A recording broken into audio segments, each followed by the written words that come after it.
সেদিন যাচ্ছিলাম দীঘা একটু ঘুরু করতে। বলবো আমরা যেখানেই ঘুরতে যাই সেদিনই বৃষ্টি, ওকে যেন হতেই হবে। আর ভিজেও গিয়েছিলাম, তাই একটু চুলটা খুলে হাওয়াতে ক্যালি করছিলাম, একটু পোজও দিয়ে নিচ্ছিলাম। আর ওইদিকে ম্যাডাম সারাক্ষণ ফোন ঘেঁটেই যাচ্ছে ট্রেনে উঠে থেকে। অনেক বৃষ্টি ঝড় পেরিয়ে আমরা বাসে উঠে গিয়েছিলাম। তারপর অন্ধকারের মধ্যে আমি টুকটুকির সাথে একটু টুকি খেলছিলাম। ওইদিকে দেখো বৃষ্টি হচ্ছে তো হয়েই যাচ্ছে, কিচ্ছু বলার নেই বৃষ্টিটাকে।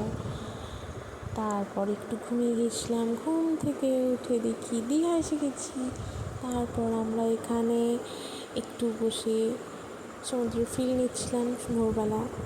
তারপর কিছুক্ষণ বসে থাকার পর মনটা ছটপট করছিল সমুদ্রে নামার জন্য। তোমরাই বলো সমুদ্রের সামনে কীরকম বসে থাকা যায়, সমুদ্রে না নেবে।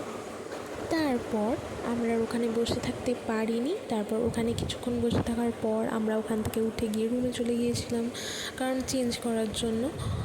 তারপর আমরা রুমেতে ব্যাগ সব কিছু রেখে আমরা চেঞ্জ করে চলে এসেছিলাম সমুদ্রে স্নান করার জন্য। তারপর এই যে একটু পা ভিজিয়ে নিচ্ছিলাম, প্লিজ ইগনোর মাই পা। যাই হোক, মজা করছি, ওই আধখান ওগুলো আর দেখতে হবে না। তারপর এখানে একটু ভিডিও বানিয়ে নিচ্ছিলাম ক্যালি করে। ভিডিও তো বানাতেই হবে না, যা কিছু হয়ে যাক ভিডিওটা ম্যান্ডেটারি।